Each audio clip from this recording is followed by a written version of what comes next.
नमस्कार। किसान महापंचायत जारी है तो सवाल है कि किसानों को यह सब क्यों करना पड़ रहा है। 9 महीने हो गए तो इसलिए करना पड़ रहा है क्योंकि इस देश की सरकार को तालिबान से बात करने की फुर्सत है, लेकिन किसान से बात नहीं करना चाहती है। क्यों नहीं बात करना चाहती है सरकार? इसलिए नहीं करना चाहती है क्योंकि इससे अडानी अंबानी को नुकसान होगा। किसान अडानी और अंबानी के विरोधी नहीं है, लेकिन जो इस देश के कॉरपोरेट कर रहे हैं उसके खिलाफ अगर आज किसान है तो वो सिर्फ अपने लिए नहीं है बल्कि इस देश के आम लोगों के लिए है। एक उदाहरण देता हूं, हिमाचल प्रदेश में जो सेब, प्रीमियम क्वालिटी सेब का जो रेट अडानी ने खोला है वो 72 रुपये प्रति किलो खोला है, जो पिछले साल 88 रुपये प्रति किलो था। ऐसा क्यों हो गया? कभी इस पर सोचिए। अडानी रेल चलाए, अंबानी प्लेन चलाए, सब कुछ चलाए। अडानी बेसन बेचे, तेल बेचे, नमक बेचे, सैटेलाइट बनाए, किसको क्या आपत्ति है? कुछ नहीं।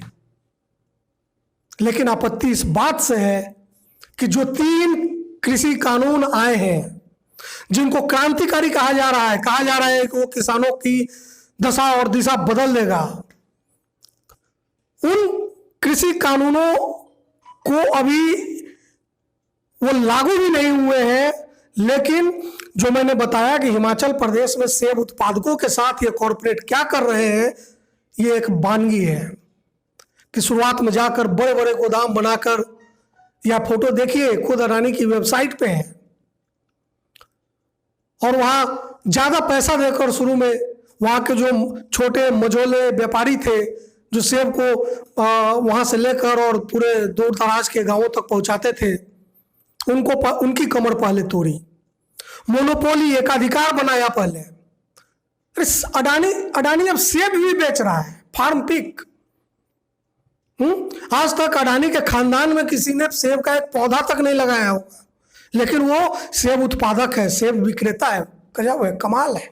ये इसलिए भी इस कृषि कानून का विरोध किसान कर रहे हैं, क्योंकि जो गेहूं हम खाते हैं, जो चावल हम खाते हैं, जो दाल हम खाते हैं, कल अगर ये तीनों कानून अपने पूरे स्वभाव पे लागू हुआ तो कल जो सेब, ठीक है चलिए सेब तो नहीं खाएंगे फिर भी जिंदा रहेंगे, लेकिन गेहूं, चावल, दाल, ये कानून, ये किसान महापंचायत इसलिए भी हो रहा है। और इसलिए भी ठीक है कि मैं कई लोगों का ये तर्क है कि बिहार के किसानों को इससे क्या मतलब है, या बिहार के किसानों की समस्याएं अलग है।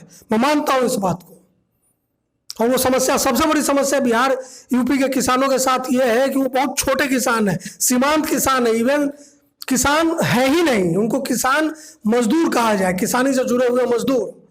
लेकिन पश्चिमी यूपी, पंजाब, हरियाणा, ये गेहूं के बाउल है। ये मतलब पूरे देश में जो इन्हीं लोगों ने हिंदुस्तान को अन्न उत्पादन में आत्मनिर्भर बनाया है, संपन्न किसान है, और उनको ये लग रहा है कि उनको ये किसी कृषि कानून आने से नुकसान होगा। तो क्या गलत लग रहा है? किसी सरकारी कर्मचारी का वेतन न बढ़े तो वो हड़ताल करते हैं, वो अपने हक के लिए आवाज उठाते हैं। किसानों को वेतन नहीं मिलता, किसानों को पेंशन नहीं मिलता। किसान मेहनत करता है अपने खेत में और वहीं से वो पैसा कमाता है। अब पंजाब, हरियाणा या पश्चिमी उत्तर प्रदेश के किसान संपन्न है, पैसे वाले हैं, तो उसमें उनका कोई दोष नहीं है। लेकिन बिहार, यूपी के किसान अगर गरीब है तो उनको आत्मचिंतन करने की जरूरत है कि हम क्यों गरीब हैं। यहाँ मंडियां खत्म हो गई बिहार में, किसी किसान ने, किसान संगठन ने आवाज तक नहीं उठाया। लेकिन अगर आज पंजाब, पश्चिम उत्तर प्रदेश और हरियाणा के किसान अगर आवाज उठा रहे हैं इसके खिलाफ, एमएसपी को कानून बनाने के लिए आवाज उठा रहे हैं, तो उसकी आलोचना, भर्त्सना और निंदा करने से पहले 100 बार सोचिए, क्योंकि हम और आप आम लोग हैं, और आम लोगों के साथ ये कॉरपोरेट क्या कर सकते हैं इसका एक बहुत बेहतरीन नमूना हिमाचल प्रदेश के सेब उत्पादक है, जिनके साथ भारी बेईमानी अडानी ने की है। और अगर अडानी को जानना है, कॉरपोरेट लूट को जानना है, तो आप चले जाइए छत्तीसगढ़, और वहां पर जो कोयलियरी के लिए जो कोयला सरगुजा के जंगलों से निकालकर कोलवासरी तक ले जाने के लिए अडानी ने अपना खुद का रेल लाइन बिछाया है। उसका कितना नुकसान है वहां, यह मैं नहीं कहता कि यह नहीं होना चाहिए, लेकिन एलिफेंट रिजर्व में, हाथी रिजर्व जहां पे हाथियों का जंगल है, वहां पे हाथी मर रहे हैं इस वजह से। वहां पे अडानी गरीब आदिवासियों का जंगल और जमीन डराकर धमकाकर छीनना चाहता है, और आप फिर भी कुछ नहीं बोलेंगे। आप मत बोलिए, लेकिन ये किसान बोल रहे हैं तो इनको भी ये मत कहिए कि इनको चुप हो जाना चाहिए। आवाज है, गलत है, कानून है, कानून अगर गलत है तो आवाज उठेगी, आवाज उठनी चाहिए, आवाज उठ रही है। किसान महापंचायत पिछले कुछ दिनों से अलग अलग जगहों पे हो रहा है। ये मुजफ्फरनगर में हो रहा है, राकेश टिकैत का इलाका है। थोड़ा देखते ले, कोई नहीं, कर लेंगे। राकेश टिकैत इस इलाके के एक मजबूत स्तंभ है, तो जाहिर है कि ये किसान महापंचायत एक बड़े असर, एक बड़ा प्रभाव पैदा कर रही है। फिलहाल इस वक्त जब हम बात कर रहे हैं, यूपी का चुनाव है 6 महीने बाद, और भले पूर्वांचल में, मध्य यूपी में भाजपा आश्वस्त हो, लेकिन पश्चिमी यूपी का ये किसान महापंचायत हो सकता है कि भाजपा की नींद उड़ा दे। ठीक है, ये बात ठीक है कि किसान कानून को सुप्रीम कोर्ट ने अपहोल्ड किया है, रोक दिया है 2 साल तक, लेकिन इसमें सरकार कहाँ है? वो सरकार कहाँ है जो किसान हितैषी है, जो 2022 तक, 2021 खत्म हो रहा है, 2022 तक किसानों की आय दोगुनी करने वाली थी। वो सरकार कहाँ है? तो वो सरकार अफगानिस्तान में तालिबान से बात करने में मशगूल है, और किसान यहाँ महापंचायत कर रहा है। 9 महीने से सैकड़ों किसान मर गए हैं, एक श्रद्धांजलि के शब्द नहीं निकले इस सरकार के मुखिया और इस सरकार के मंत्री के मुंह से। उल्टे इन किसानों को खालिस्तानी और आतंकवादी और नक्सली और अर्बन नक्सली, जाने क्या क्या कहा गया। कहिए, कहते रहिए, कोई दिक्कत नहीं है, लेकिन उस दिन का इंतजार कीजिए जब हिमाचल प्रदेश के सेब उत्पादकों जैसी हालत पश्चिमी यूपी, पंजाब, हरियाणा के किसानों की भी हो जाएगी। बिहार, यूपी के किसान तो किसान है ही नहीं, ये तो मजदूर है। तो सोचिए उस दिन हमारी और आपकी हालत क्या होगी।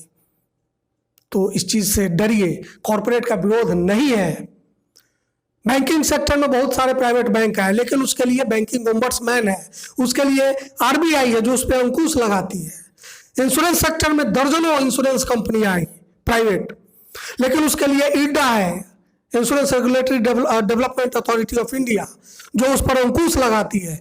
इन कॉरपोरेट पर किसानी में, जब ये किसानी में ये जाएंगे, कृषि क्षेत्र में जाएंगे, जो कृषि क्षेत्र हिंदुस्तान का सबसे बड़ा क्षेत्र है, जो सबसे ज्यादा रोजगार देता है, सबसे ज्यादा जीडीपी में, ये अलग बात है कि वो कम हो गया है, लेकिन फिर भी 15 से 20% जीडीपी में कंट्रीब्यूट करता है। उस सेक्टर में जब ये प्राइवेट प्लेयर्स जाएंगे तो उन पर अंकुश या उन पर नकेल कसने के लिए कौन सी संस्था है? SDM, जिले का SDM। आपको उम्मीद है कि जिले का SDM की हिम्मत होगी कि वो किसी कॉर्पोरेट के खिलाफ जाए, अडानी और अंबानी के खिलाफ जाए?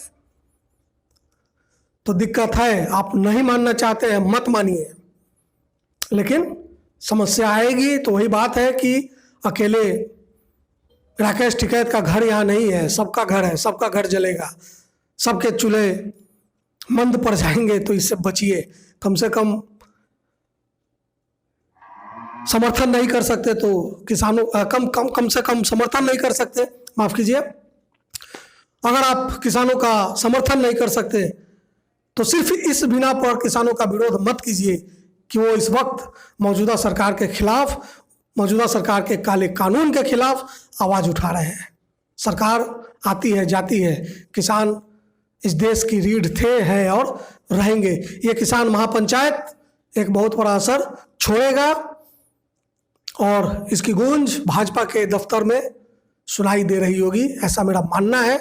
आगे देखिए क्या होता है, लेकिन मेरी तरफ से राकेश टिकैत और इस देश के तमाम किसानों को बहुत बहुत बधाई कि उस दौर में जब कोई चीखता तक नहीं, छींकता तक नहीं, इस डर से कि कहीं मगध की शांति भंग न हो जाए, तब इन किसानों ने इस देश के शहंशाह की नींद को हराम कर दिया है। ये जरूरी है लोकतंत्र के लिए भी, इस देश के लिए भी, इस देश के आम लोगों के लिए भी। नमस्कार।